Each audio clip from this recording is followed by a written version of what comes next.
does this micro market, does Miami, does the international buyer pool we have here, is that more important in the macroeconomic outlook and the current state of affairs and state of business affairs in the United States as a whole, or Florida as a whole? We are well positioned. This sky, this tropics, this ocean of ours is going nowhere. The macroeconomics that applies to real estate in general does not apply, does apply to Miami, but to some lesser degree, because we do have the international exposure. We do have the fact that Miami is maturing and growing now as an international city. And yes, I heard today that there is 13,000 some global companies calling Miami home today. Well, they may not be all the Samsung of this world, but if each and every one of them would rent through you 5,000 to 7,000 square feet worth of office space, you wouldn't be that unhappy, would you?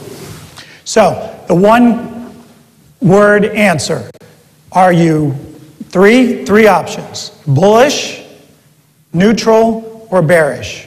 Start with you, Pete. Bullish. I'm a realtor, I gotta be bullish. Who's the? Neutral. Neutral. I'm a banker. Bullish, I'm a developer. And I love developers, so I'm definitely bullish. I think I'm bullish and everyone's bullish on Miami. I think we realize we have certain things to work out. But I sit here today knowing that the next 5 years and the next 10 years of the CBD in Miami will be better.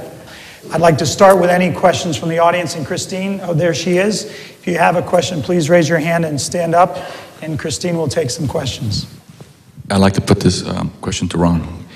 My question is, do you think the Europeans are here as a lifesaver to us this day and age, or are they here for the long haul? Are they going to continue to come? I think that the foreign buyers that we're working with today are many of them have been here for a long time already. You know, I've been living in Miami since '75, so I've been here for 33 years, and I've worked with a lot of these families now where we're selling to the third generation.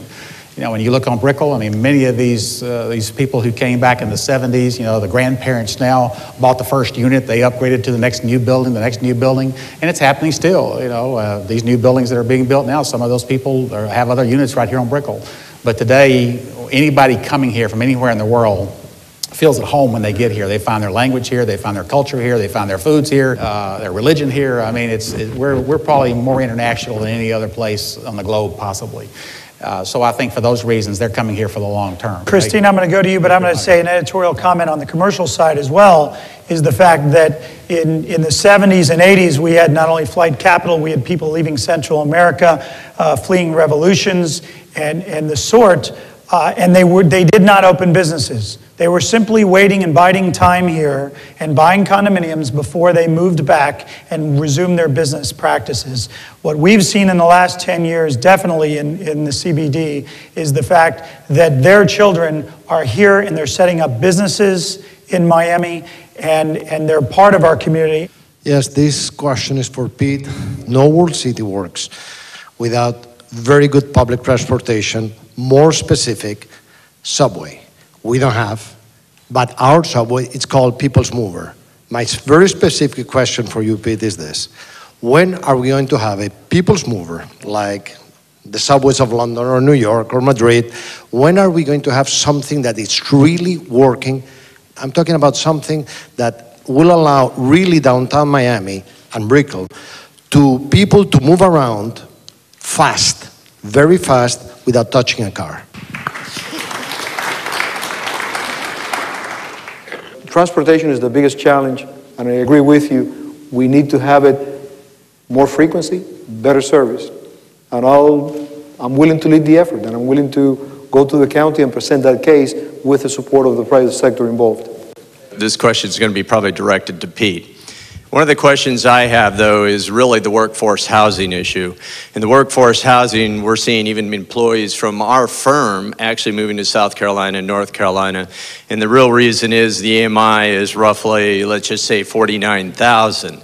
And without our workforce here, it's great to talk about second homes and all these people down here, you know, flying into Miami and what a great place it is. But if we don't have the people to help our companies, with everybody talking about, oh, they're all self-employed and stuff. We still got to have a workforce, and all of a sudden they're spending more than 30% of their money either on rent or on housing. It's a problem. I'm kind of wondering what Pete's going to do, you know, for the city of Miami. Well, as I said before, transportation is the #1 challenge.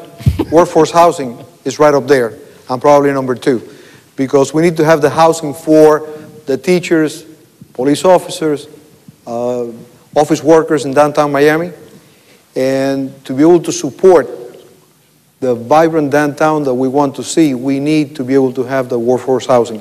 Yes, Miami is a great place. We're known all over the world. We'll have people that will come here no matter what because of our location and what we offer, but we have to take care of our own.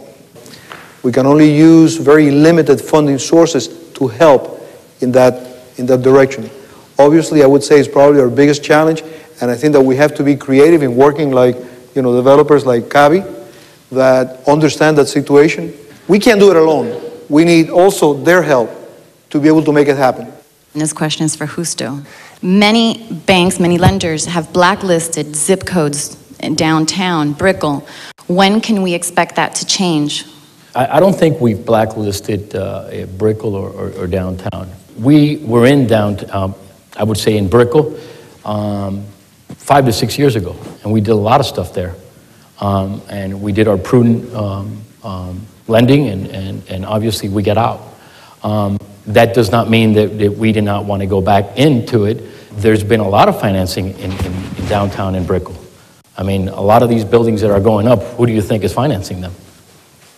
I mean, they're financed by banks. They're sure it's not being financed by Gabi and their capital. I mean, we're just being very cautious about submarkets in certain areas because of concentration. That's basically it. But it's not that we're abandoning, because everything that I've heard here today, and I said that I was neutral. I truly believe that this is, you know, it's going to be, and it is, one of the best cities. And I think downtown and the Brickell area is going to be fabulous. Thank you very much. This has been quite an afternoon.